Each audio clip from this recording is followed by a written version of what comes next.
내년에 이제 GDP 성장률을 봤을 때는 글로벌하게 봤을 때 다 떨어져요. 무조건 올해보다. 네. 근데 유일하게 증가될 수 있는 국가는 중국밖에 없다라고 봐야 될 것 같고요. 먼저 소비 반영하니까. 심리는 나빠질 수 있고 실제로 경기는 안 좋다라고 느끼는 부분이 내년 상반기일 수도 있는데 네. 주가는 내년 상반기 때 좋아질 수 있고.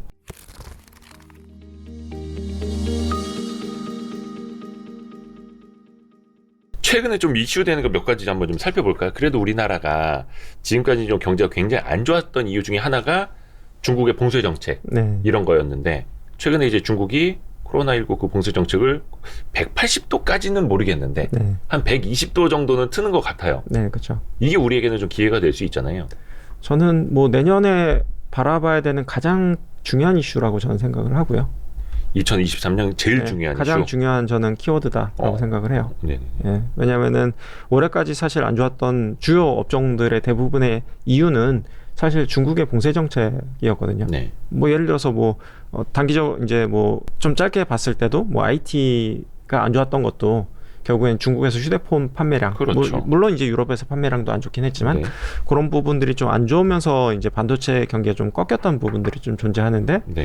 반대로 예를 들어서 휴대폰이 중국에서 팔리기 시작한다라고 했을 때는 어찌됐든 올해보다는 반도체 경기가 좀 회복될 수 있는 여지가 존재하는 거죠. 네. 근데 이제 그 업종들이 대부분 우리나라 업종들이 대부분 중국하고 많이 연관이 되어 있어요. 그렇죠. 그러니까 직접적으로 수출을 안 한다고 하더라도 이제 국제 가격을 중국에서 예를 들어서 뭐 석유화학이라든지 철강이라든지 이런 가격도 결국엔 국제 가격에 연동되는데 그게 결국엔 중국 가격하고 연동이 결국엔 되는 그걸 부분이 중국이 있잖아요. 좌우로 해버리죠. 네. 예. 그래서 그런 부분들이 있다 보니 우리나라 주요 산업에 중국에 대한 영향도가 꽤 큰 편이고 그리고 올해 실적이 하반기부터 본격적으로 좀 안 좋았던 부분들이 이제 그런 부분들이 좀 많이 반영이 됐었다. 이런 부분을 생각했을 때는 결국에는 내년에는 이제 중국이 가장 좀 글로벌하게 봤을 때 가장 좀 치고 나갈 수 있는 경제적으로 봤을 때는 국가가 아닌가라고 생각이 되는 부분이 내년에 이제 GDP 성장률을 봤을 때는 글로벌하게 봤을 때 다 떨어져요. 무조건 올해보다. 네. 근데 유일하게 증가될 수 있는 국가는 중국밖에 없다라고 봐야 될 것 같고요.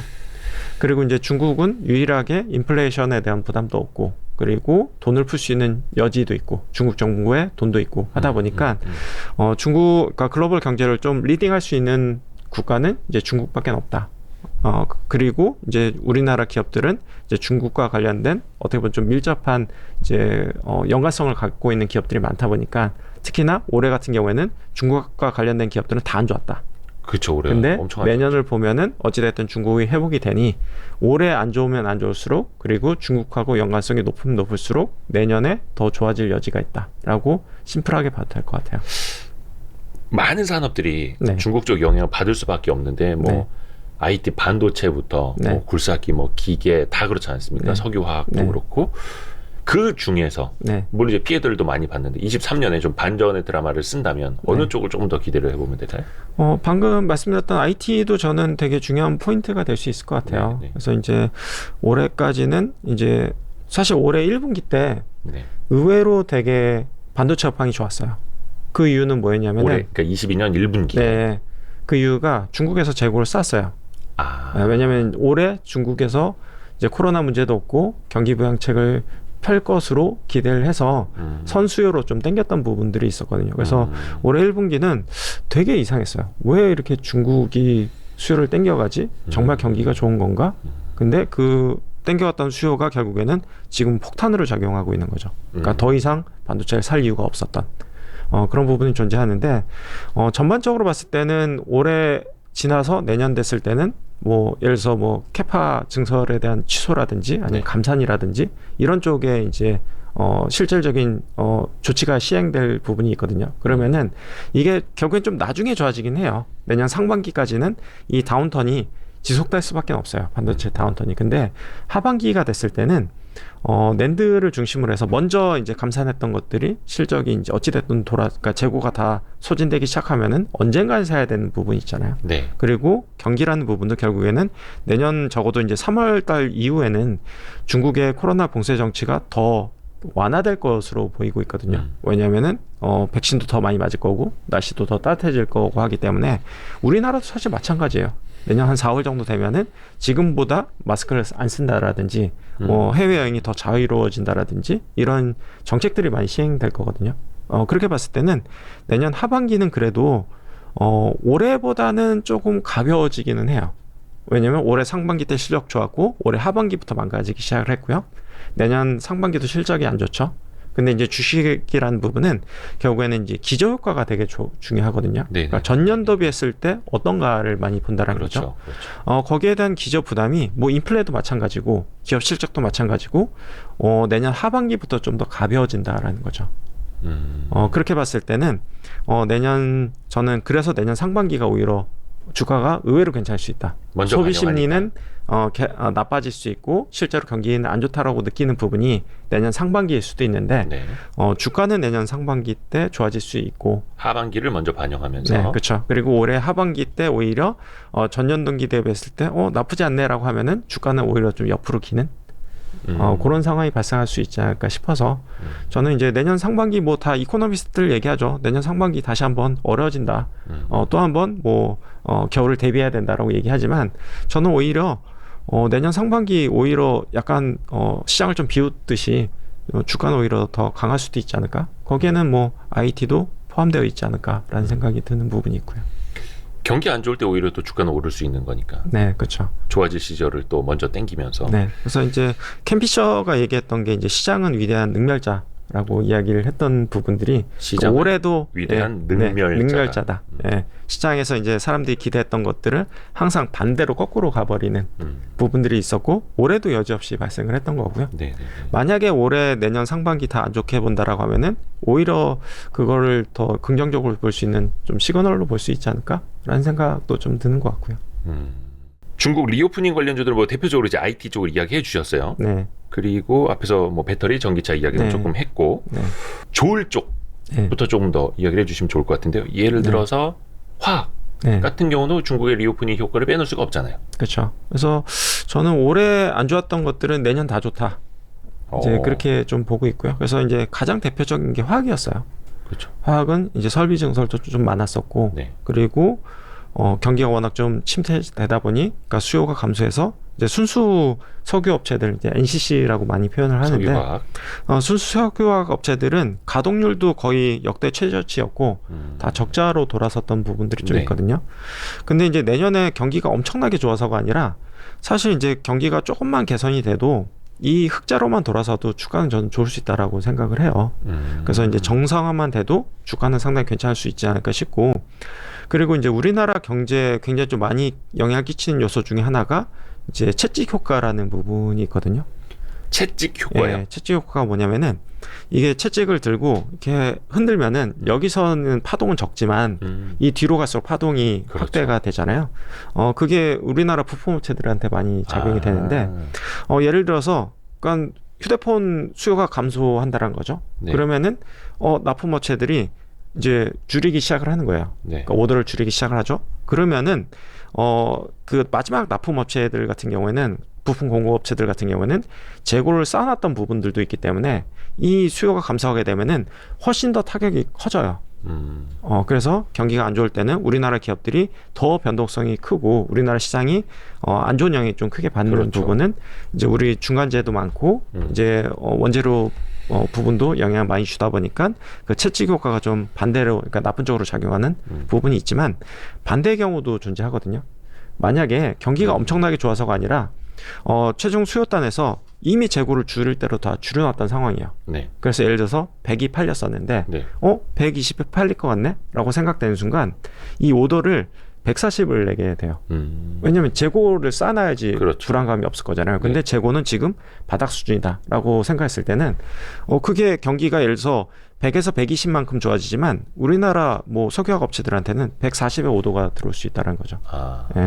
그렇게 봤을 때는 생각보다 나쁘지 않은 업황이 나올 수도 있지 않을까라는 기대감도 좀 드는 것 같아요. 근데 이 부분은 좀 불확실한 부분이기 때문에 지켜봐야겠지만 왜냐하면 석유화학 요거는 예측들은 이제 슬슬 나오기는 하는데 아직 데이터로 확인이 되는 게 없더라고요.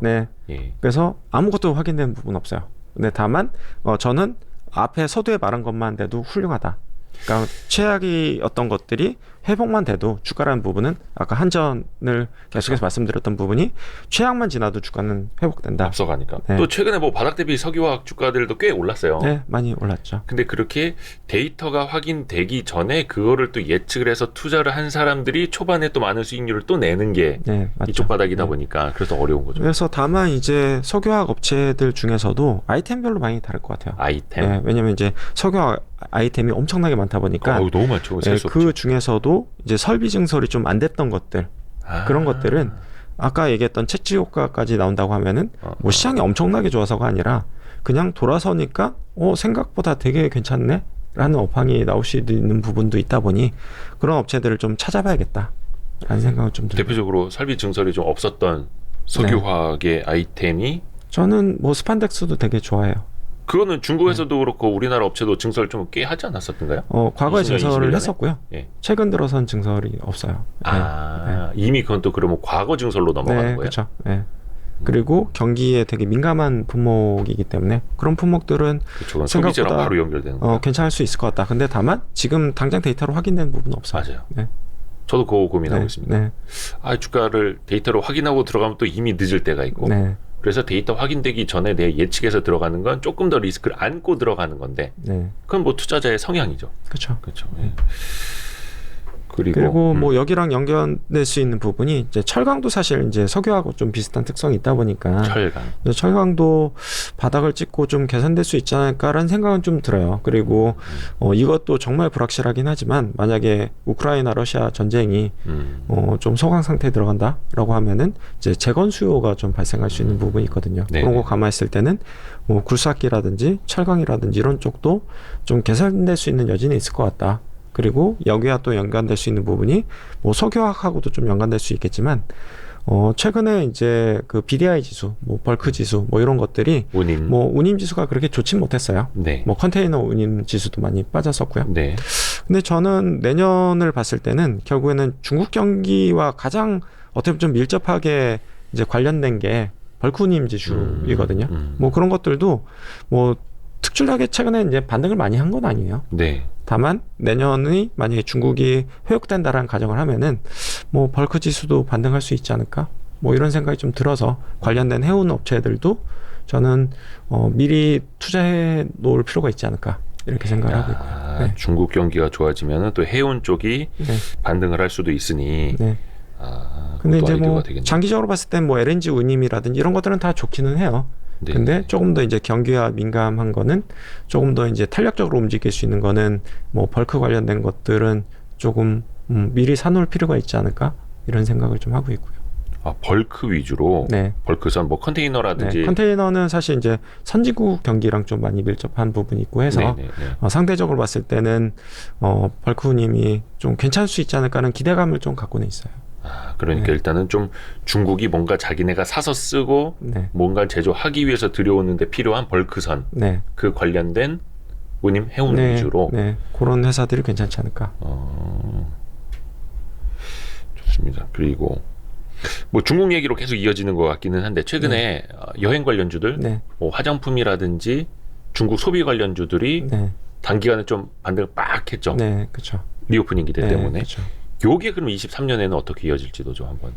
근데 이제 화장품은 조금 고민이 조금 있어요. 이제 화장품 같은 경우에는 내년 하반기는 분명히 개선될 걸로 보이긴 하거든요. 네. 근데 이제 뭐 이건 조금 애매하긴 하지만 내년 상반기까지는 좀 분명해 보이는 건 있어요. 그러니까 실적이 좋진 않다라는 부분이 있다 보니까 그러니까 문제는 이게 서서히 오르면은 괜찮은데 최근에 이제 급등을 했던 부분이 있다 보니 너무 선반영된 게 아닌가라는 생각이 들어서 물론 이제 꾸준히 오른 주가가 있다라고 하면은 그런 주식들은 사도 되겠지만 만약에 최근에 기대감만으로 급등했다라고 하면은 단기적으로는 좀 조심할 필요는 있겠다라고 생각이 드는 부분이 저는 이제 대표적인 게 화장품이었던 것 같기는 해요.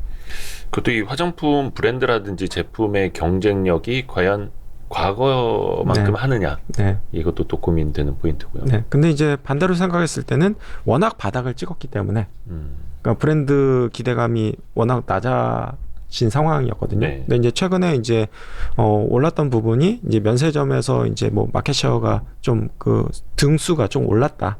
그런 부분이 있긴 한데, 그러니까 과거에 너무 안 팔렸기 때문에 조금 개선된 것 뿐이지. 기저효과는. 예, 근데 이제 엄청나게 개선됐다라고 보기는 좀 힘들 것 같긴 하고요. 그래서 저는 화장품을 좋게 봤고 일부 주식은 매수를 하기도 했었어요. 네. 예, 근데 이제 최근에 주가 너무 급등을 해서 너무 선반영된 게 아닌가라는 생각이 좀 들어서 그래서 조금 다시 조금 비중을 줄였던 부분들이 좀 있었고요.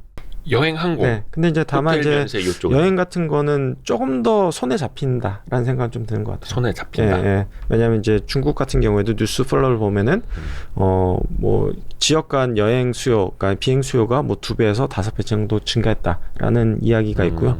뭐 한국도 마찬가지로 지난 한 달간의 어떤 특히나 이제 일본에 대한 비자라든지 이런 문제가 좀 풀리면서 네. 여행 수요가 급격하게 증가했던 부분이 있거든요. 그게 이제 지금 일본에서만 좀 나타나고 있는 거고 내년 됐을 때는 이게 조금 더 이제 확대된다라고 봤을 때는 확실히 내년에는 레버리지 효과가 좀 크게 나올 수 있는 업종 중에 하나다 이렇게 보고 있고요. 다만 한 가지 유념할 부분이 있는 것 같아요. 네. 특히나 이제 LCC들 이제 저가 항공사들 네. 같은 경우에는 올해까지 실적이 이렇게 좋지 못했었거든요. 네, 네. 적자였고. 그렇죠. 안 좋죠. 근데 이제 그러다 보니까 재무 건전성이 이렇게 좋지 못해요. 맞아요. 예, 그러다 보니까 내년에는 유상증자 리스크는 좀 존재는 한다.